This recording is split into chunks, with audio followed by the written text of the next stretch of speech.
Hello guys, അപ്പോൾ നമുക്ക് ആ ഫോട്ടോയിലുണ്ട് ഡ്രീം കേക്ക് ഉണ്ടാക്കാം. അതേ ഗൈസ്, നമ്മൾ ഇന്നത്തെ വീഡിയോ ഡ്രീം കേക്ക് ഉണ്ടാക്കലാണ്. ആക്ച്വലി ഞാനതിൽ പറയുമ്പോൾ ചിലപ്പോൾ നിങ്ങൾക്കൊന്നും മനസ്സിലായി വരില്ല. അതുകൊണ്ട് തന്നെ നിങ്ങൾക്ക് ഇതിൻ്റെ ലോങ് വീഡിയോ വേണമെന്നുണ്ടെങ്കിൽ പറഞ്ഞാൽ മതി, ഞാനത് സെറ്റാക്കി തരാം. ഞാൻ ലോങ് വീഡിയോ ആയിട്ട് ഇടാമെന്ന് വിചാരിച്ചത്, പിന്നെ ഷോർട്ട്സ് ആയിട്ട് ഇടാന്നിട്ട് നിങ്ങളുടെ അഭിപ്രായം അനുസരിച്ച് ലോങ് വീഡിയോ ആയിട്ട് ഇടാന്ന് വെച്ചു.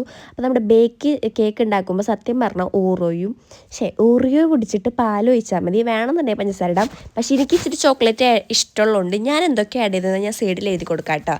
ശരിക്കും ഓറിയോയും പാലും മാത്രമേ ഇടുന്നത്. നമ്മൾ ഒരു പാത്രത്തിൽ, ഞാനിപ്പോൾ ഇതിലാണ് ചെയ്യണത്, സോതയിൽ ബട്ടർ അയച്ചിട്ട് ഞാനതിട്ടു. ഞാൻ പിന്നെ ഹെയർ ഫ്രയറിലാണ് കുക്ക് ചെയ്യണത്. എയർ ഫ്രയറിൽ കുക്ക് ചെയ്യേണ്ട ഒരു ആവശ്യമില്ല. നമ്മുടെ ചൂടുവെള്ളത്തിൽ നമുക്ക് ആവശ്യമുള്ള ഏത് പാത്രമാണ് വെച്ചത് ആ പാത്രം ഇറക്കി വെക്കുക.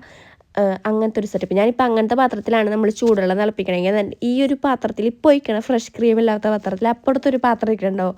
ആ പാത്രത്തിൽ ഇപ്പോൾ നമ്മുടെ ബേക്ക് ചെയ്ത് സംഭവിച്ചിട്ട് ആ ഒരു തിളച്ച വെള്ളത്തിൽ വെച്ചിട്ട് ഒരു 30 മിനിറ്റ് ബേക്ക് ചെയ്താൽ മതി. അഥവാ എയർ ഫ്രയർ ഓവണുള്ളവർക്ക് അതിൽ ചെയ്യാം. ദെൻ നമ്മൾ ഫ്രഷ് ക്രീമിൽ പഞ്ചസാര ഇട്ട് നല്ലപോലെ മിക്സ് ചെയ്തെടുത്തു. ഒരെണ്ണത്തിൽ മിൽക്കി ബാറും ഒരെണ്ണത്തിൽ നമ്മുടെ മിൽക്ക് ചോക്ലേറ്റ് ഒഴിച്ചു കൊടുത്തു. ദെൻ നല്ലപോലെ മിക്സ് ചെയ്യാം കേട്ടോ. ഞാൻ പറഞ്ഞല്ലോ നേരത്തെ തന്നെ, ചിലപ്പോൾ ഞാൻ പറയണത് നിങ്ങൾക്ക് നേരം മനസ്സിലായെന്ന് വരില്ല. കാരണം വീഡിയോ ഭയങ്കര ലോങ് ആയതുകൊണ്ട് ഞാൻ നല്ല സ്പീഡിലാണ് ഇട്ടേക്കണത്. സോ നിങ്ങൾക്ക് വേണമെന്നുണ്ടെങ്കിൽ എന്തായാലും പറയാം, ഞാൻ ലോങ് വീഡിയോ ഇട്ടിടുന്നതായിരിക്കും. അപ്പോഴേക്കും നമ്മുടെ ബേക്ക് ചെയ്ത കേക്ക് സെറ്റാക്കി നല്ല വീർത്ത് വന്നിട്ടുണ്ട്. അത് കഴിഞ്ഞിട്ട് നമ്മൾ നേരത്തെ ചെയ്ത് വെച്ച ഷുഗർ സിറപ്പ് ആഡ് ചെയ്തു. അതുകൂടാതെ നട്ട്സ്, പിന്നെ നമ്മൾ ആഡ് ചെയ്ത് വെച്ച ക്രീം അത് കഴിച്ചിട്ട് മിൽക്കി ബാർ ആഡ് ചെയ്തു. വീണ്ടും ഫ്രഷ് ക്രീം ആഡ് ചെയ്തിട്ട് അതിൻ്റെ മുകളിൽ നമ്മൾ ഡയറി മിൽക്ക് ആഡ് ചെയ്തു കേട്ടോ. ഡയറി മിൽക്ക് ആഡ് ചെയ്തിട്ട് നമ്മൾ ഒന്നിലേ ബൂസ്റ്റ് ഇടുക, അഥവാ കൊക്കോ പൗഡർ ഉള്ളവർക്ക് കൊക്കോ പൗഡർ ഇടാം. ഞാൻ കൊക്കോ പൗഡറും കേക്കിലിട്ടുണ്ടായിരുന്നു. അപ്പോൾ എല്ലാം കഴിഞ്ഞ് ഫ്രിഡ്ജിൽ ഒരു മണിക്കൂർ വെച്ച് കഴിഞ്ഞാൽ കറക്റ്റ് നമ്മുടെ ഡ്രീം കേക്ക് കിട്ടും കേട്ടോ.